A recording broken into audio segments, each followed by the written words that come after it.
All right, hello everyone. Welcome. My name is Brett McGowan. I'm a developer advocate at Google, focusing on all things serverless as part of the Google Cloud Platform. You can follow me on Twitter at BrettMCG. So today we're going to talk about Google Cloud Functions, and this is designed to be kind of a gentle introduction. So we're going to assume maybe you don't know anything about what the word serverless is or what Cloud Functions are. We'll take you from kind of the background into some concrete, what are the actual commands, what are the APIs, to actually writing your own Cloud Functions. So before I get into what is Cloud Functions, let's kind of take a step back and let's answer the question, what is serverless? So this is my opinion. This is sort of my definition that I like to use. So invisible infrastructure. You write code that runs in the cloud, but you don't necessarily know what machines it's running on. You don't necessarily know you're not managing updating the operating system or installing security patches on the base OS or trying to figure out networking and load balancing, attaching disks, and there's all kinds of stuff that goes along with running your code that serverless takes care of. We'll look at that a little bit more concretely in a second. Automatic scaling. So as traffic comes into your app and it gets higher and higher, we'll scale up for you. And on the flip side, we scale down. And in fact, we'll scale down to 0, which means you only pay while your code is actually running, while it's actually doing something. So if it runs for 3 seconds a day, you pay for 3 seconds of runtime. And this is different than maybe traditional cloud computing, where you've got some virtual machine that's just running 24/7, waiting to do something, runs for 3 seconds a day, but you've paid for maybe the whole day, unless you're like kind of manually spinning it up and spinning down. So that's kind of the definition of serverless, and let's look at this a little bit more concretely. So say I have an app. We're going to call it Emojinizer. And the idea behind the Emojinizer, let's say it's a mobile app, runs on my Android phone. I'll take a picture, maybe some hilarious picture with your friends in your elevator, and it's going to go through, it's going to analyze the sentiment of everyone's face in the photo and replace it with the appropriate emoji. In this case, we're all happy, but maybe we're surprised or sad, and it would put the appropriate emoji, right? This is my brilliant idea for an app. Actually, it's real. If you want to text a selfie to 312, I'll leave this number up for a second, 312-313-4664. This actually will work. But your photos may show up later in the presentation, be warned. But it would be awesome if you texted something so we don't have a blank screen. But anyway, so we've got this mobile app. Things are going good. But we decide at some point, OK, maybe I don't want all of this logic to live in my mobile device, on my actual device. I want to extract it and put it into an API. And this seems like a good idea for a few reasons. One, if I want to have my app run on other devices, so maybe a web app or an iOS app, maybe I want to expose it as an API to third parties, it makes a lot of sense to put it in the cloud. I don't have to redevelop this business logic every time I have a new app. And conversely, if I want to do things like different effects, I don't have to have a new update rollout to my app. Or if I want to do some really heavy processing that maybe wouldn't make sense to run on device, makes sense to do it in the cloud. So this is a fairly typical journey from, say, mobile app to something that runs in the cloud. But there's this little thing floating in the middle, API. And I want to like dig inside, because it looks nice and tidy as a little cloud icon in the architecture diagram. But what's actually going on inside? So this might be one way you would create your API. I would create a virtual machine. Maybe it's running Nginx as a web server. Maybe it's a Node.js app. And it just sits on this VM. Everything's hunky-dory. Well, kind of. Because already, there's a bunch of things we now have to worry about besides my app, right? Again, I had this dream. It was this cool Emojinizer app. That's what I want to spend my time working on. What I don't want to have to worry about is what if this VM goes down? Am I getting paged? How do I restart it? Do I need to get to a computer? Do I have an IT person that I need to call? What if there's a new version of the OS? Should I update it? What does that look like? Do I have to take my app down? What if there's a networking blip? What if traffic overwhelms this one VM? There's a lot of things already, just out of the box, as soon as we go to the cloud, that we have to start worrying about.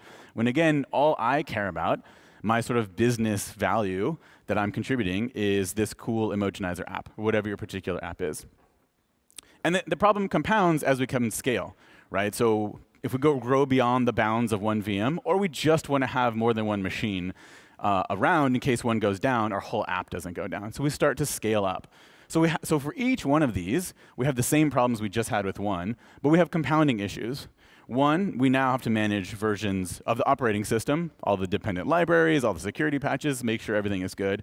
And we need to manage dependencies, versions of our application and make sure nothing gets out of sync, because you don't want to have every once in a while a request has some weird response and it takes you forever to figure out like, oh, our script that updates the app missed this particular one. And there are tools around there, things like Chef and Puppet and so on that help you coordinate all of this, but it's still something you have to manage, you have to be aware of, you have to have some process around it.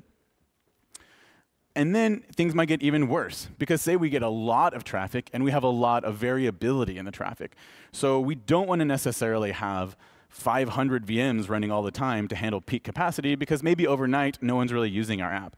So we either can configure those to scale up and down independently, or maybe we want to set some cap so we don't go broke, like paying for our peak workload.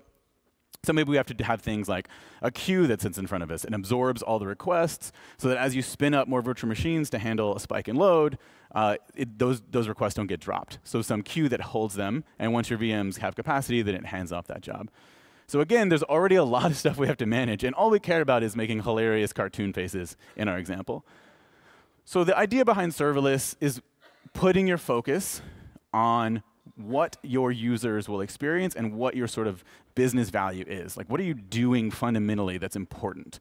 Keep the important things important. And probably load balancing and scaling virtual machines is not what's super important to your app. So I won't say that we are entirely here. Well, all you have to care about is code. But that's the goal, and that's the dream of serverless. So I think we can kind of get on board with that. Makes sense. But there's a lot of ways to do that. So why functions specifically, and not applications? Why am I not scaling up my whole web app? Maybe I have my Python Flask app or my Node.js Express app. Like, why don't I just scale that up and down? So let's dig in a little bit to sort of the backstory of how we got to functions as a service. So there's this shrinking scaling point. So back in the day, we had these physical machines, right? These actual servers that lived in a data center, maybe co-located, maybe it was under your desk, like it was at a couple of my startups. But you have some issues. So people installing different applications on the same physical machine, they start to step on each other. So I have some version of a graphics library that this service uses, and another service on the same machine has a different version, and they start to conflict. So then we said, OK, let's move to virtual machines where we can isolate that. So I can pretend like I have my entire own server, install all versions of whatever I want, and it's fine. But there's kind of an issue there in that, do you really need a whole different operating system with a whole different kernel? That's really heavy isolation. So maybe there's a better way to do that. And that's sort of where containers came. So you can run a lot of containers more efficiently on the same hardware, and you sort of can kind of act like the virtual machine, and they have that dependency. But you still kind of manage containers. You have to schedule them, you have to define them, you have to declare them. So then we start to move into serverless territory, which is just focused around code, right? The actual code that is running. And we want to have everything else sort of abstracted away from us. So that's kind of how we arrived as functions as an abstraction. And that helps in a few ways. I put microservices with a question mark, because I don't really want to have a debate what is or isn't microservice, but I get buzzword bingo points if I say microservices in my talk, so there you go. But the idea is, just briefly, so if I have my traditional app, this is my e-commerce app, and it's got these components, right? It's got a shopping cart component, and a pricing component, and an authentication component, and they all live in the same application. Everything is great. But again, as you scale, you might have some pieces of your app that you want to abstract out. And there's a couple of reasons you might want to do that, or extract out, I should say. One is maybe it scales differently. Maybe your pricing service gets hit all the time, because for every item someone looks at in the shopping cart or on your catalog, it's calling the pricing service. Whereas maybe your tax calculating service only happens when the user checks out, or very rarely changes. So it'll let you scale different parts of your application independently when you extract them into their own piece. It lets different teams work on different pieces. Teams can release more often. So maybe your pricing service wants to release 30 times a day because they're testing out new models, and they want to do historical changes, like they want to do live pricing based on historical purchases, or whatever your use case might be. Maybe you want to release more often. Whereas your auth service or your credit card payment service, It works. Let's leave that alone. I don't want to have to accidentally redeploy my payment service every time I do some change over here on pricing or on catalog. Does that make sense? So you can scale differently. Different teams can work on it. They can use different tech stacks, for example. So there's a lot of changes so there's a lot of benefits to extracting these pieces. So that brings us back to Cloud Functions. So it's sort of the marriage of serverless, which is all the underlying management, with the appeal of microservices, where you have these individual components. Because one of the pain points of a microservices is you now have to like manage all of the infrastructure and the deployment and the scaling and the load balancing of each individual service, and that's a lot of headache. So with serverless, when that's abstracted, it makes a lot more sense, and it makes it's a bigger benefit to having these microservices. So Cloud Functions, in a nutshell, this is code that runs in a cloud that is triggered whenever some event happens in the cloud. And we'll look at what the specific events are, but that's sort of the premise. These are designed to be fairly narrow, focused bits of code that run in specific instances. A couple of types of Cloud Functions. So HTTP, which is probably the most common, is just what it sounds. So you can make an HTTP request from a browser, from an API. So you could build sort of your REST JSON API on top of Cloud Functions. It also has nice integration via HTTP with things like the Google Assistant. So if you want to build a custom app for actions on Google, or when you have your own, there's a Google Assistant app. There's nice actual integration with Cloud Functions through the Google Assistant, Google Actions on Google UI. But you can also use these as callbacks to things like Stripe or Twilio for texting, that you say, I want some third party to handle some service for me, and when you're done, here's my URL, and let me know when you're finished and give me some metadata. And so Cloud Functions is a really nice way to do that. So there's HTTP functions, and then there's what we call background functions. So these are things that happen to events in the cloud that maybe there's no direct person requesting them, if that makes sense. So it's not an explicit call like an HTTP call. It's some event happens, your Cloud Function triggers, and takes some action back based on that. So cloud storage will trigger it, PubSub, and there's a bunch of Firebase events, which we'll look a little bit more in detail in a second. So to how Cloud Functions helps you glue these pieces together. So here we've got all these events. Again, storage, PubSub, HTTP, Firebase, and Cloud Scheduler, which is new as of yesterday. So this lets you schedule your Cloud Functions on a timer, essentially. And I guess actually behind the scenes, Cloud Scheduler, it still uses HTTP or PubSub, so those are still fundamentally triggering your functions the same way. But you can say, hey, run this every minute or every 30 minutes or twice a day or whatever your schedule might be. You can actually have that fully managed in the cloud with Cloud Schedule. I have been asked about this a million times over the past couple of years, so I'm really excited that we finally have Cloud Scheduler available. It is I believe it is still in alpha, so stay tuned until you can actually get your hands on it, but it's coming, it's here. And once your Cloud Function runs, it's automatically authenticated by default to other Google services. So things like the Google Translation API, or say Firebase, or Cloud Storage. You don't have to manage service accounts or API keys and lug all of this authentication with you. It runs it's already authenticated in the context of your Google Cloud service account, so we can reach out to these really, really easily. So what is the environment? So right now, so we went into GA yesterday, which is fantastic. And the GA environment, which is on the left, is our Node 6 environment. So it's running Debian Jessie, has ImageMagick pre-installed. You can write to disk at /temp. And it has auto authentication, as I mentioned. But we also have now, thankfully, I'm super excited. I'm a Node guy, so we added Node.js 8 as an additional environment, as well as Python 3.7. So really, really excited. I do get asked a lot about other languages, so we are excited to have these in beta with more to come. All right, let's take a specific HTTP function, and then I'll actually show one in action. So here's what it looks like. And if you've done web development before or written an HTTP REST API, this should be pretty familiar. So we've got two objects here. We've got a request object, which has all the data coming in from the user. So this could be something like an HTTP post with a JSON body.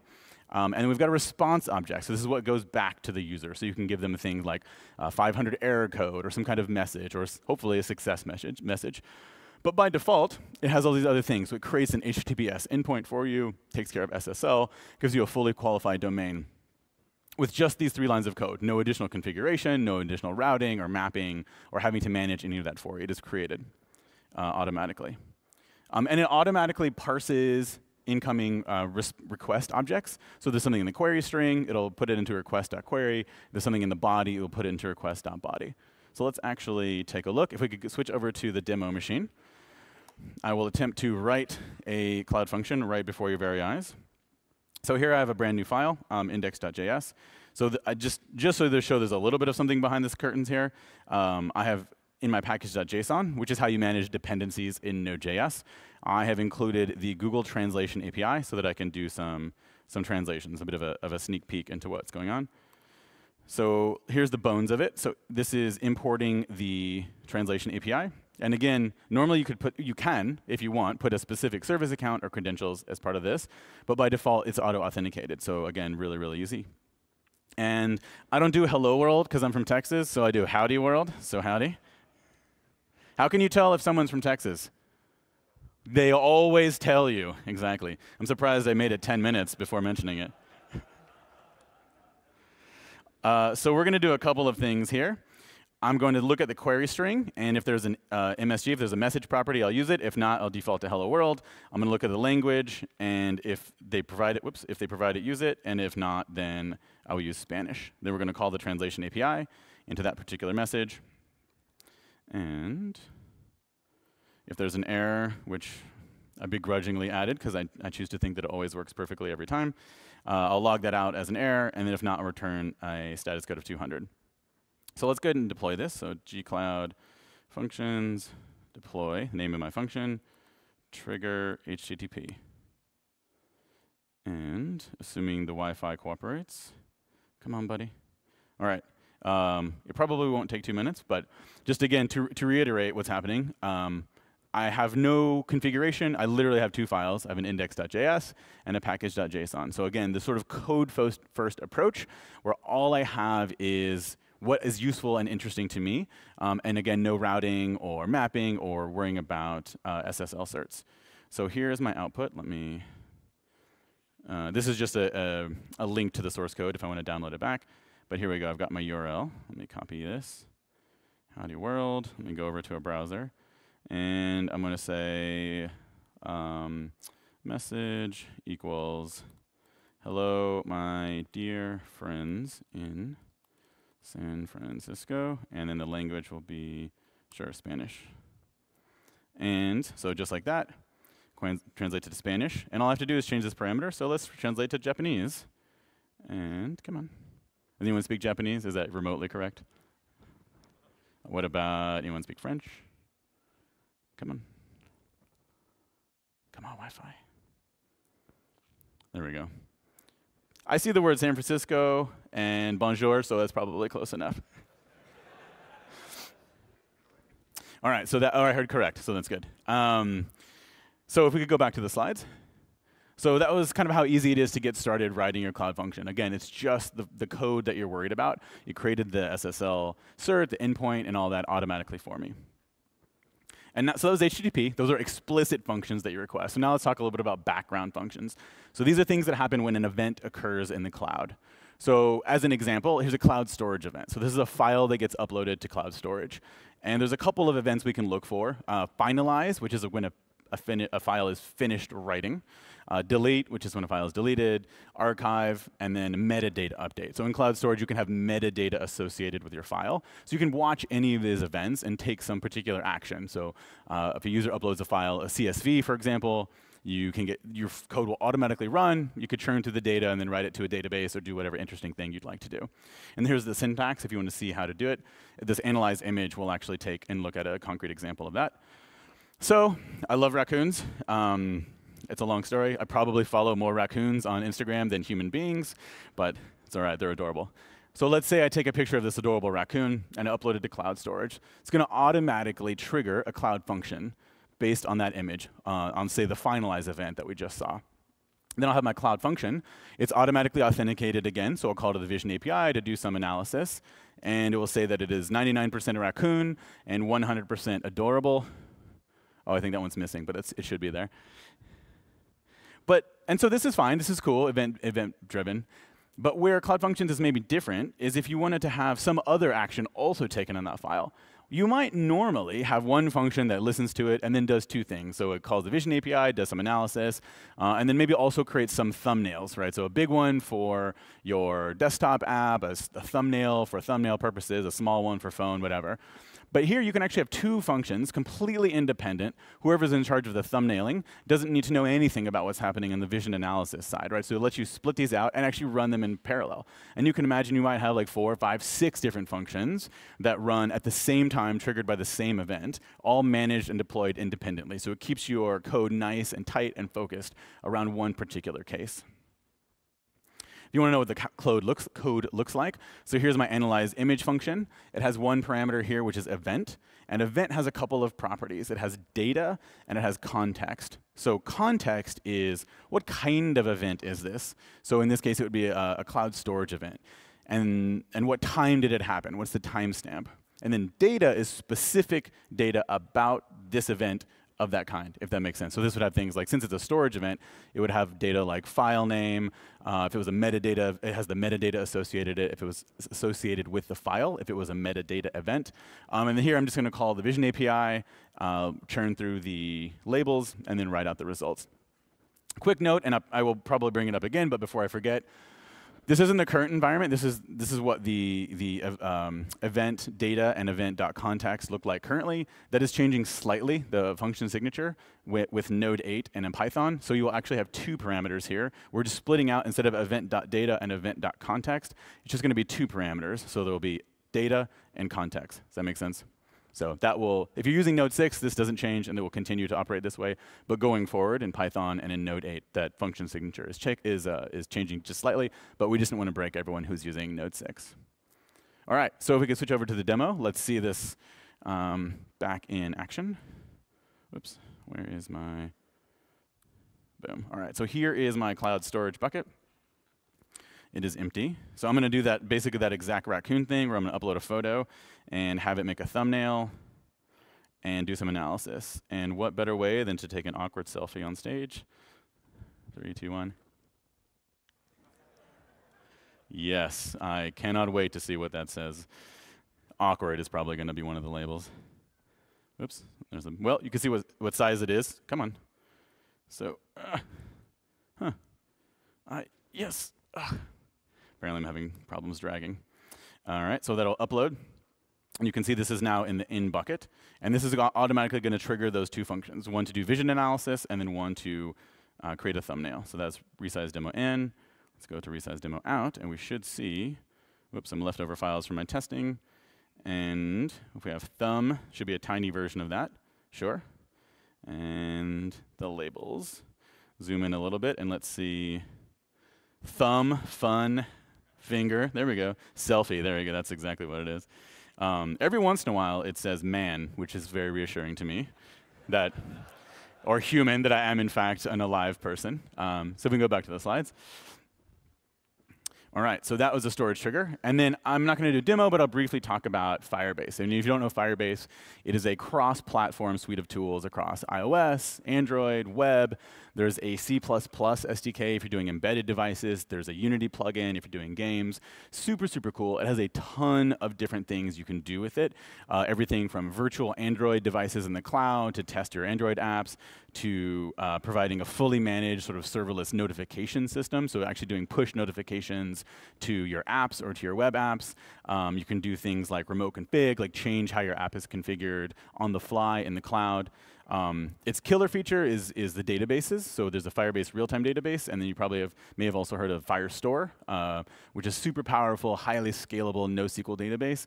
That's killer feature, at least from a Firebase perspective, is real-time syncing. So the idea is you write to the Firestore database, and you have a whole bunch of clients connected, and they're all listening for updates, and Firebase takes care of notifying them automatically without you having to write any WebSocket code or long polling code. It's fully managed, super, super cool. And there are specific triggers from Firebase events into Cloud Functions. So we've got database events, so an insert, a delete, an update, and so forth on a database. So that's really powerful. People do that everything from database data validation to make sure the data gets inserted looks good, conforms to some spec. Things like replicating data to another database. So Firestore and the real-time database are NoSQL. which is great for running your app, but can often make reporting difficult. So what people will do is they will have listeners on their Firebase database. And when data gets inserted or changed, then they'll just replicate that data in a cloud function off to the reporting database. So something like BigQuery, or if you have some sort of SQL server that you could just push your data, and your app isn't maybe running on that server, but you want to use it for a reporting database. There are other events like authentication. So when a new user signs up for your app, you can get some cloud function that runs, maybe send them a welcome email, do whatever sort of action you want to take. If you know Google Analytics for web, you can track sort of users as they go through your website and what are the popular pages and what are the routes that they take. So there's Google Analytics for Firebase, which is a similar suite of tools, but for your mobile apps, for your iOS apps and your Android apps. And it's cool because you can actually have cloud functions run in response to those events. So if you have some part of your app that you want to track, some survey that you want to take, and when they complete the survey, you can say, oh, whenever they complete the survey and this analytics event gets triggered, run my cloud function, which is pretty cool because you just wire it up and you don't have to actually make some call inside the app to run some cloud function in the cloud to do whatever you want. You just say, hey, run this cloud function automatically, tied to your analytics event. Firebase hosting, so if you have a custom website on Firebase, which is cool, has a whole CDN, you can say if a URL, if a request comes in that looks like this kind of URL, map it to this function. If it looks like this URL, map it to this function. And actually lets you do some really interesting things as far as building web apps or single page apps. Crashlytics, sort of what it sounds like. If your event, or if your app, heaven forbid, crashes, you can have a cloud function automatically run and do whatever you want with that reporting data. How do you deploy cloud functions? I used the gcloud functions command earlier, so you can do it from the command line. There's an API, so if you have maybe part of some CI/CD system, or you want to actually integrate and automatically do deploys of these functions, you can do that. If you want to edit code in the browser because you're a monster, that is an option as well. No, I'm just kidding. It's fine, but I prefer like on my machine with an editor and all that. So anyway, but it's cool with the syntax highlighting, and it does make it really nice. Especially if you need to do quick tweaks, right? You can just open it in the editor and make changes. But part of why I like to do it locally is because we have a local emulator. Right now it's only for Node 6, which is again our GA environment. But it's nice because you can plug it in and set breakpoints and run locally and kind of step through your code. It's one of the things that's often a challenge when you are developing code that runs in the cloud is you do a deploy, wait for, actually test it, okay, it fails, do a deploy, that takes a few seconds, wait for it, test it. So it's really nice, and it builds a much faster development loop if you can do that all locally, emulate the functions locally, and actually use a real IDE with attaching a debugger and all that. Where are we seeing people use cloud functions? A whole wide variety. So webhooks, I kind of talked about. If you want to do callbacks from things like Stripe credit card payments and so forth. If you want to create your own API, you saw how easy it was to create an HTTP endpoint. Literally, I just said deploy it as an HTTP trigger, and all of that's taken care of. If you're doing lightweight data transformation, so if you're doing like really serious data transformation, we have other products, things like Dataflow. But if you're just doing casual things like, I want to make sure I want to transform the CSV file a little bit, or I mean, I guess you could even call like that image processing, make some call, take the results, put it in a database. Cloud Functions is a really, really easy way to do that. IoT, so this is integrated with our Cloud IoT core platform. So if you're streaming hundreds or dozens or thousands or millions of messages, those get pushed to PubSub, and you can have a Cloud Function run every time one of those things come in and take some action. And then I always forget, because I'm an application builder, and I want to know how serverless can help me and Cloud Functions can help me build apps. But if you actually are managing infrastructure, so you have servers and VMs for whatever reason, maybe that's how your app runs already, in the cloud, you can actually have Cloud Functions watch your infrastructure logs, your stack driver logs, and you can say, oh, shoot, I see some VM shutdown event. That VM should not have shut down. I want to take some action and notify someone, or maybe automatically start it back up, so forth. So you can actually monitor your infrastructure monitor your servers using serverless. Just some customer examples. I won't get into necessarily specifics, who are using it for things like building their whole app backend on Cloud Functions, doing real-time data processing, building intelligent apps. So again, I talked about Google Assistant, but people are using it for all kinds of chat bots and Slack bots and things like that. Smart Parking, super interesting customer that I worked pretty closely with. They're based out of New Zealand. I got to see their operation. They have really cool IoT sensors, so things that really serious use cases, right? Where if I have these IoT sensors out in the field and they're reporting temperature or humidity, and every once in a while one of those temperature measurements gets dropped, like no big deal, right? But when you talk about law enforcement and parking, and literally a police officer gets involved and is writing someone a ticket, you better be damn sure that that is the same car that was there a few minutes ago, right? This has to be really resilient under some pretty difficult circumstances. We're talking about sensors that are in the ground for years, and you've got huge 1,000-pound vehicles driving over them and sitting over them. And so if you're interested in that, you can check out Smart Parking. We did a whole blog series with them, kind of diving into their architecture. And I think it's interesting as well because they're doing all of their stuff in the cloud, but again, it's IoT, so a lot of it lives in the physical world. So as we sort of get to the end, it's kind of easy to do a hello world or an hola world or a howdy world, depending on how you want to call it. But how do you build some more complicated apps once you start to get into the world of 2, 3, 4, 5, 60, 70, 100 functions? How do you connect them? How do you coordinate them? And once you get, so let's first talk about chaining functions. So we've got a bunch of these functions. We want to put them together. For that, I usually recommend Cloud PubSub. So PubSub is a messenger, a publisher-subscriber messaging system. And so the idea is just generally, not related to functions, but I publish some message to PubSub, and I can have 1, 10, 100, 1,000 subscribers, potentially. And it works over HTTP and gRPC. So you can have any system listening to these. So even if it doesn't run on Google Cloud, as long as it speaks HTTP, it can respond to these PubSub messages. So it's a real nice way to do integration. And rather than just having one function directly invoke the next, you just publish it to PubSub, and then whoever wants to respond to it can. So it's a nice way of decoupling your system. So let's sort of see this in action. So let's say I have an app where my user inserts, I get a new employee. A user inserts the new employee data into the database and into Firestore. And we have a cloud function that's listening for new employees getting inserted into the employee database. So now I have a few other things that I want to do as a result of this new employee coming on. So I'll publish a message to PubSub that says, hey, here's a new employee, user ID Brett, location New York City. And I have a building badge system, let's say, that runs on Google Cloud. So I have some cloud function that's automatically listening to this new user topic. And so it's just because it's part of Google Cloud and functions is tightly coupled with those events, it automatically runs. I don't have to wire it up.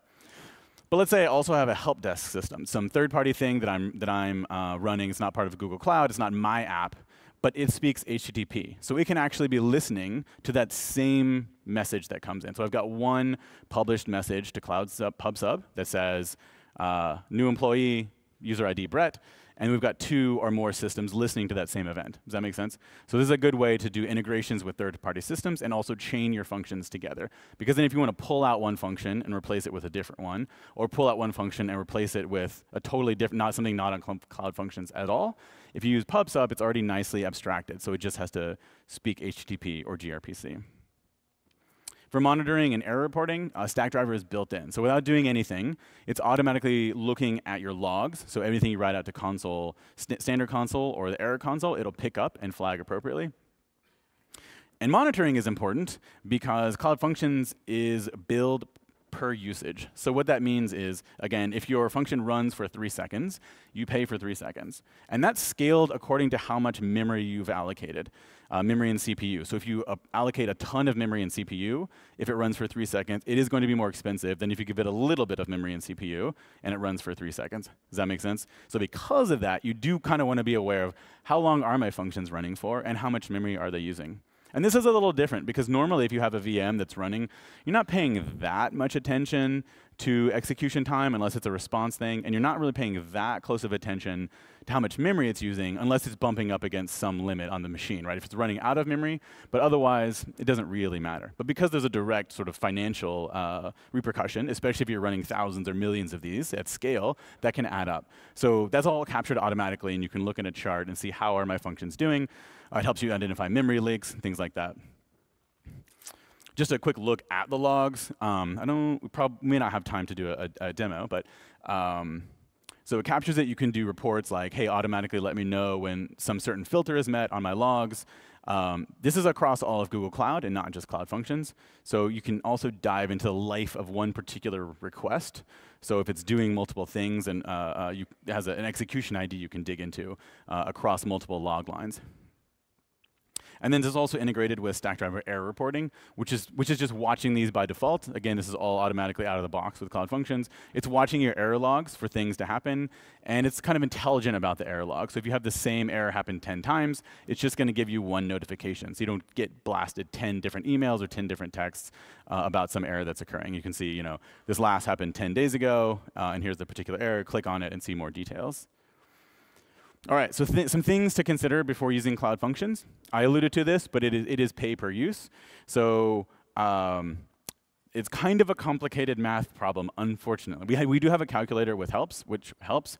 But especially when we're getting started, it's a little hard to know how many times exactly is my function running, how long does it run for, and how much memory does it use. So general rule of thumb is just kind of spike out a sample and start to play with it and see what happens so you can tweak those knobs.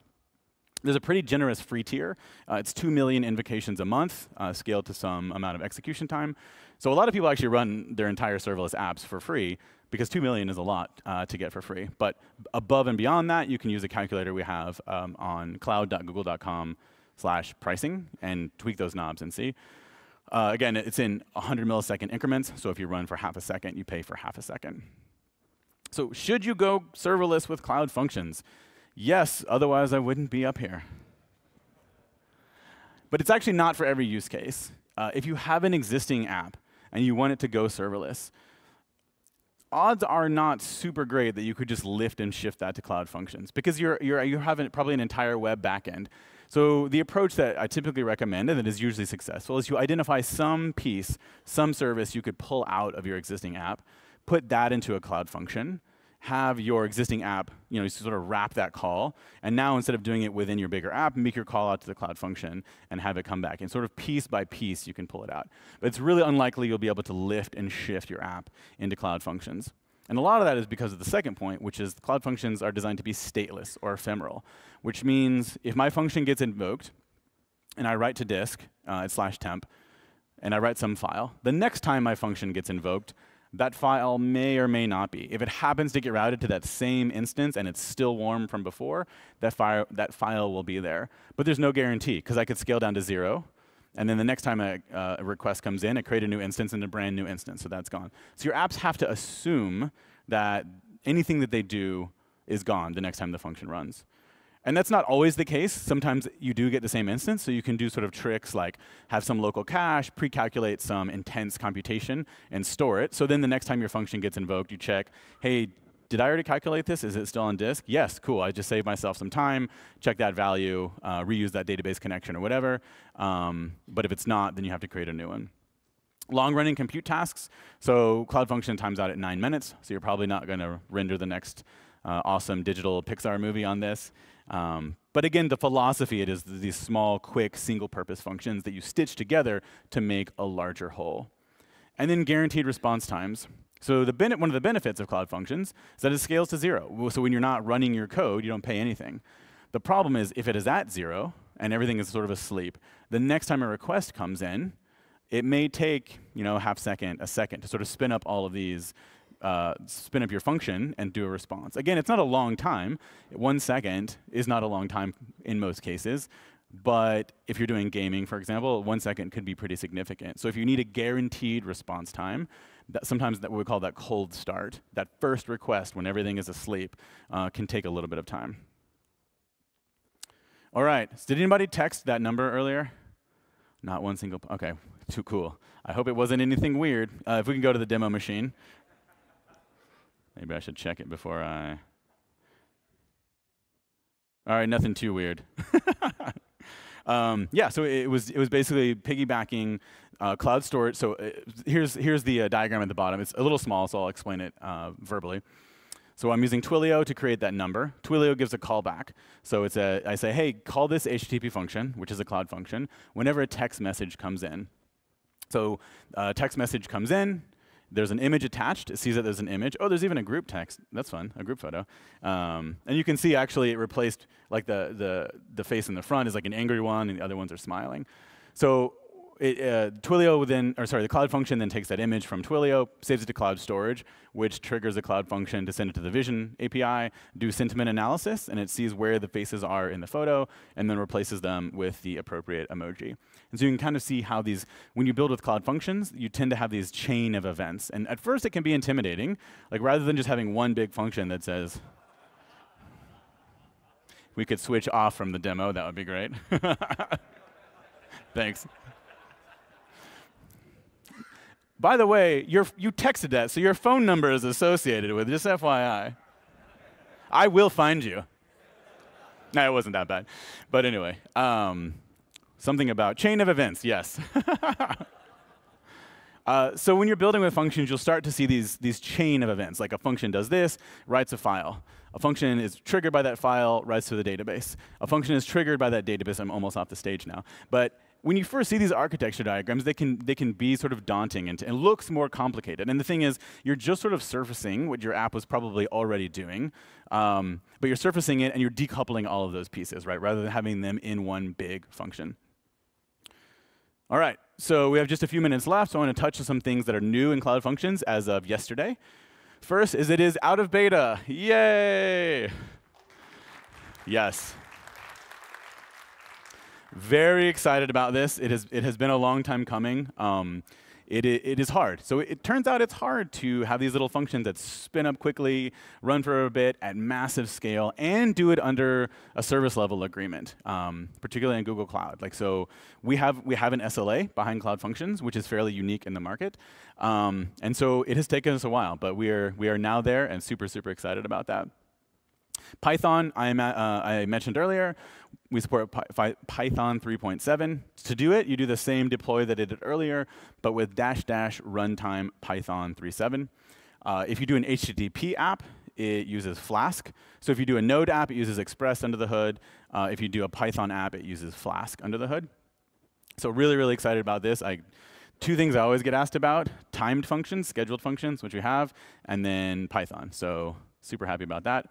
Across the two, just both Node and Python, I talked about stack driver logging, automatically picking up your log files. So that is true whether you're using Python or Node. Error reporting also works. And then we build your dependencies in the cloud. And that's useful for a couple of reasons. One is you don't have to necessarily know what architecture we're using in the cloud. So if you're doing something, so in the case of Node.js, we have what's called native modules. So this is a Node module that relies on some actual system dependency. So you need to know what is the architecture that I'm actually running on, like what processor type or what OS. And it's kind of annoying if I'm writing a function, I have to know what architecture we're using. You as a developer have to know what we're using and pre-compile it and upload it. But since we build in the cloud, we actually will build it at deploy time, so you just give us entirely your source. So you could point at a GitHub repo that just has package.json or requirements.txt. It looks at those, pulls down those dependencies, builds them when you deploy it. So that's really nice. Context object changing, I won't get into the details, but I mentioned it just very briefly. Right now, you get one parameter for these background functions. It's called event, and you have event.data and event.context. And we're splitting those out into two parameters, data and then optionally context. And this is here is just sort of what context looks like. An event ID, which again is this ID that traces through the life of your event, timestamp, and a resource. And then more concretely, if you're interested, like here's what one looks like for PubSub. It says this is a PubSub a topic. And the reason it's so verbose, the google.pubsub.topic.publish, is because there's part of this broader effort to do a standardized thing called cloud events. So events look the same across any cloud that you run, and you can actually identify like a specific event across cloud providers based on the event. Does that make sense? So the structure of an event is becoming standardized. And then Firebase, I mentioned very briefly. There's a new command line and a new SDK to support Node 8 with all the same triggers that we had before, but now you can actually deploy them through Cloud Functions on GCP rather than having to deploy them through Firebase. So before, if you wanted to listen to a Firestore or a Firebase event, you had to actually use the Firebase tooling to do your deploy. Now you can actually do it directly through the gcloud command line, as I did earlier. Multiple regions. So we were just in US Central 1, but now we are in Asia, Europe, and then 2 in North America. And the way that it works is you can actually have multiple regions and functions in different regions within one project. So you can have the same function deployed in Belgium that you do in Tokyo that you do in South Carolina. And then, yeah, -- region, and then give it the name of the region you want it in. So currently for the GA environment in Node 6, we're using Debian. Going forward, we're going to be using Ubuntu. So the one with ImageMagick and FFmpeg, the FFmpeg was tons and tons of people are asking about it, so it's actually just in the image now. And the other one that I get asked about all the time is for doing headless Chrome. Our Debian instance before lacked some system libraries. So if you're doing things like automatic scraping and you want to have sort of this fake Chrome browser that's going out and rendering web pages, you can do that now using the headless Chrome libraries. Other new stuff, which I'm just going to mention, security controls. We're announcing that you will at some point be able to, later this year, you'll be able to have your cloud functions talk into, if you have like a private network in Google Cloud. Right now you can't actually get into that, but that will be coming. IAM, so right now if you create a function, so say an HTTP function, by default, it is just available to the whole world to invoke. And if you want to do auth, you have to actually put it in your function. So coming, we're going to have IAM integration, so you can control not just external users calling your application or your function, but you can actually set up which functions can call which functions and have access to resources. So to really help you tightly control the security model around there. Cloud scheduler I mentioned, if you want to run every minute or 10 minutes or whatever. Scaling controls.